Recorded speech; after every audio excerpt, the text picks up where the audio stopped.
Bonjour et bienvenue, voici notre tour d'horizon économique, géopolitique, énergétique et boursier.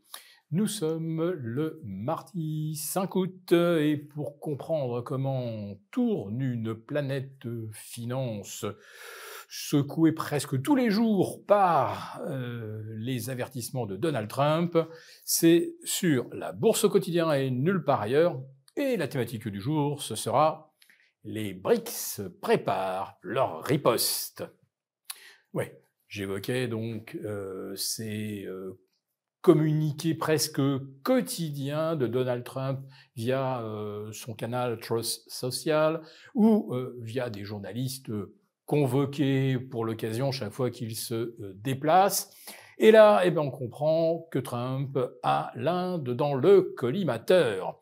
Après avoir fixé un taux à 25%, Trump avertit que ça va être plus. Alors, il n'a pas précisé combien, mais quand on voit que le Canada écope de 35%, la Suisse de 39%, et que ni la Suisse ni le Canada n'achètent un baril de pétrole à Vladimir Poutine, alors que l'Inde en achète des kilotonnes, le raffine et ensuite le revend avec une marge confortable aux pays occidentaux qui font évidemment semblant de ne pas savoir d'où vient ce pétrole parce que ça les arrange quand même d'en acheter et d'en avoir en quantité suffisante, surtout le diesel, eh bien, là, Trump dit que c'est assez et que l'Inde va probablement écoper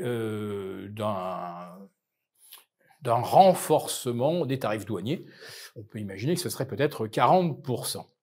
Sauf que l'Inde, sauf que la Chine et les autres membres des BRICS ont vu le coup venir de loin. Ah oui, c'était déjà l'objet de la campagne de Donald Trump, sa campagne présidentielle, basée sur le fait que je vais imposer des taxes à tout le monde, je vais mettre la planète entière à l'amende, et puis ceux qui voudront ne plus utiliser le dollar, je vais leur mettre du 100%.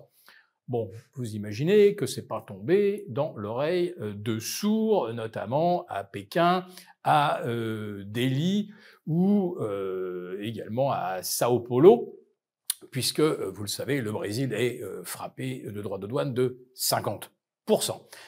Donc les BRICS vont se réunir pour étudier la riposte. Évidemment, ils vont pousser à des échanges bilatéraux dans les monnaies respectives. Mais comme ces monnaies sont assez fluctuantes et que, on va dire que les standards économiques et le type de gestion n'est pas le même au Brésil qu'en Inde ou en Chine ou bientôt en Indonésie et tous ceux qui voudraient rejoindre les BRICS, eh bien, il faut trouver un référent qui soit stable. Et ce référent, vous l'avez compris, c'est l'or. Et depuis le début de l'année, les banques centrales, et à 90%, les achats proviennent des banques centrales des BRICS, depuis le début de l'année, 166 tonnes d'or ont été achetées sur les marchés. Pardon, je dis une bêtise, c'est 466 tonnes d'or, excusez-moi, qui ont été achetées. C'est pratiquement l'équivalent de la production de la Chine, premier producteur mondial d'or. Autrement dit, sur 2025, on est peut-être parti sur l'achat de 1000 tonnes d'or, ce qui serait un record absolu. Bon, quand vous voyez des achats aussi massifs et que vous savez qui les orchestre, vous vous doutez bien que derrière, c'est que l'or va remplacer le dollar en tant que monnaie de réserve. Oui, la riposte des BRICS, on la lit dans les cours de l'or déjà depuis près de 2 ans.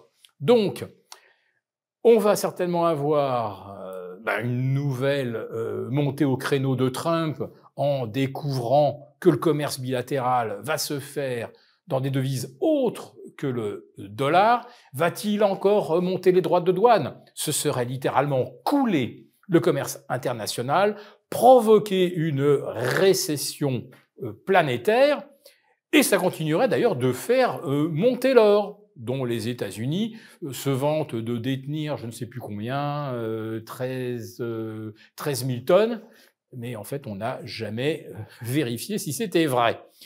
pourrait s'attendre par contre à ce que la Chine, qui annonce environ 3000 tonnes officiellement, annonce en fait en détenir 4 fois plus, ce qui est à peu près conforme aux estimations que l'on a pu faire en additionnant la production chinoise et tous les achats d'or faits par la Chine, par Hong Kong, sans oublier bien sûr les épargnants chinois qui ont un petit peu laissé tomber l'immobilier comme source de placement sûr et l'ont remplacé évidemment par l'or physique, ce qui est une tradition plurimillénaire. Et pendant ce temps-là, eh bien, l'Europe, que fait-elle pour riposter aux États-Unis? Eh bien, pour l'instant, blablabla, pas grand-chose. Non, actuellement, on met l'accent sur le fait que la Bulgarie va rejoindre la zone euro d'ici le 1er janvier 2026. Les Bulgares, comme par hasard, n'ont pas été consultés. Et ben voilà, comme ça leur tombe dessus. Voilà, c'est une décision de Bruxelles, un accord entre Christine Lagarde et le banquier central bulgare. Et le peuple, voilà, on s'en fiche pas mal. Oui, parce que le peuple, il est là pour payer, il est là pour éponger les déficits. Et on s'aperçoit qu'on a en fait pas de vrais moyens de pression sur les États-Unis et sur les fameuses GAFAM, parce qu'on ne peut pas s'en passer. Nous n'avons pas d'équivalent des GAFAM en Europe.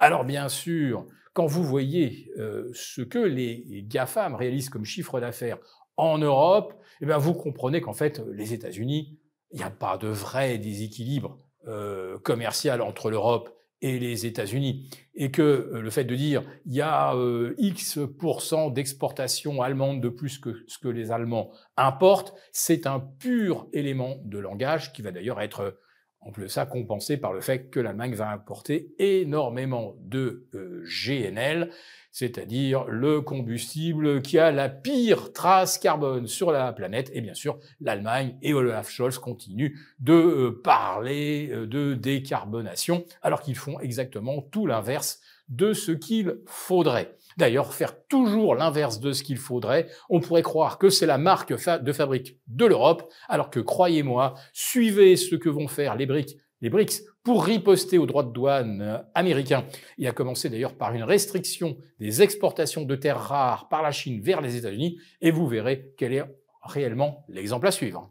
Pour vous remercier de votre fidélité, vous pouvez télécharger gratuitement, en suivant le lien ci-dessous, un guide complet sur l'achat d'or physique qui représente un investissement de choix en période économique incertaine et surtout d'inflation.